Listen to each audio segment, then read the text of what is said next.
नमस्कार, कनक जीवन चैनल में आपका स्वागत है। आज मैं आपको सैर करा रहा हूं जनता बाज़ार का। जी हाँ, जनता बाज़ार में हमने चला तहकीकात करने के लिए कि ठंड का मौसम है। सरकार ने ये घोषणा कर दी कि ठंड बहुत अधिक है, शीतलहर है, विजिबिलिटी है, धुंध है, कुहा है, इसमें ठंड से बचने की ज़रूरत है। लेकिन मैं आपको दिखाने का प्रयास कर रहा हूँ।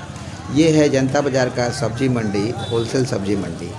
वैसे खरमास चल रहा है, खरमास में सब्जियों का भाव गिरा हुआ है। टमाटर आपको 5 रुपये मिल जाएगा, गोभी आपको 5 रुपये किलो मिल जाएगा। तो इस तरह से हर सब्जी का भाव भी गिरा हुआ है। हो सकता है कि खरमास हटे और शादी विवाह का लग्न मुहूर्त शुरू हो तो सब्जी का भाव बढ़े। विशेष मैं इसलिए वीडियो ये बना रहा हूँ कि मैं चला यहाँ कुछ तहकीकात करने के लिए। तहकीकात ये थी कि ठंडी का मौसम और सरकार ने घोषणा भी कर दी, स्कूल कॉलेज सब बंद हो गए। लेकिन यहाँ किसी भी जनप्रतिनिधि या कोई भी जो समाज के अगुआ हैं या अपने आप को नेता कहते हैं या कहते हैं कि हम समाज के रक्षक हैं, किसी भी तरह से कहीं से हमको यहाँ पूरे जनता बाज़ार का दृश्य मैं आपको दिखा रहा हूँ, अलाव की व्यवस्था कहीं देखने को नहीं मिली।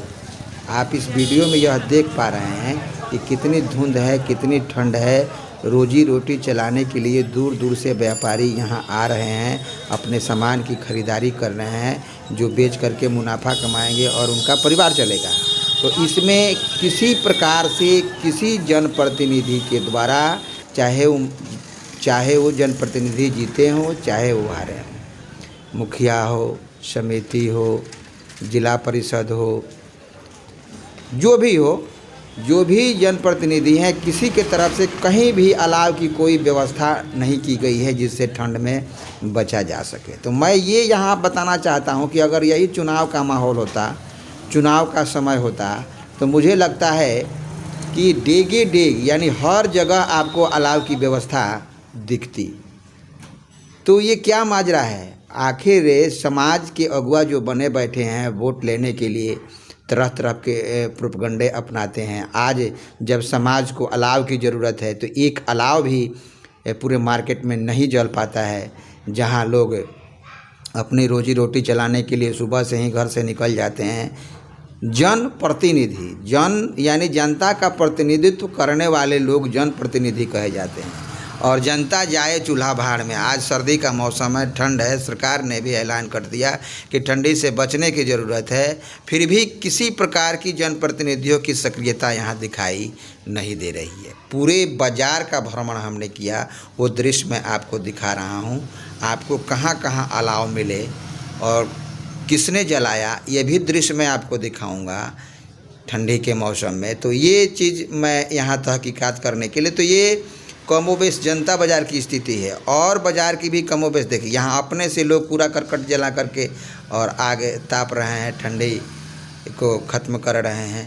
ठंडी है लेकिन अपने अपनी व्यवस्था लोग किए हैं। तो यहाँ देखिए, यहाँ मैं सेमर गारमेंट्स के पास पहुँचा तो यहाँ कुछ अलाव जल रहे थे। यहाँ भी पूछने के बाद पता चला कि हम अपना सेल्फ खरीद के ला के अपना, यहाँ ठंड लग रही है, दुकानदार भाई लोग हैं तो अपना ई जला रहे हैं। तो इस तरह से पूरे जनता बाज़ार में एक जगह यह मुझे अलाव दिखा जहाँ की अपने से लोग यहाँ जला रहे हैं। एक अलाव और भी मुझे दिखा जो वार्ड नंबर 10 देवेंद्र प्रसाद की माँ जो है वार्ड है, वहाँ उन्होंने कुछ अलाव की व्यवस्था की थी, वो मैंने देखा। तो जनता बाज़ार में, पूरे जनता बाज़ार में ये 2 जगह अलाव हमें देखने को मिला, जो वहाँ के ग्रामीणों ने अपने ठंड से बचने के लिए व्यवस्था की। लेकिन किसी जनप्रतिनिधि, मुखिया हो, समिति हो, इन लोगों के पास से जिला परिषद हो या प्रमुख हो, किसी प्रकार से कहीं अलाव की व्यवस्था हमें देखने को नहीं मिली। ये देवेंद्र प्रसाद जिनकी माँ 10 नंबर वार्ड ने जीती हैं, तो उनके तरफ से ये अलाव जलाया गया है। तो ये भी थोड़े समय के लिए, तो जो भी है थोड़े समय के लिए ही सही चला तो सही, लेकिन बाकी कहीं मुझे जनता बाज़ार पर अलाव की व्यवस्था देखने को नहीं मिली। उस तरह से लोग अपना जीवन यापन कर ही रहे हैं और जीवन है तो कटेगा ही। तो ये कमोबेश जनता बाज़ार की स्थिति रही। बाकी बाज़ार पर भी हम कोशिश करेंगे कि आपको दिखाएं कि अलाव की व्यवस्था है कि नहीं। तब तक की वीडियो को पर बने रहिए आप, और चैनल पर नए हैं तो इसको सब्सक्राइब कीजिए। चैनल को लाइक कीजिए, शेयर कीजिए। धन्यवाद।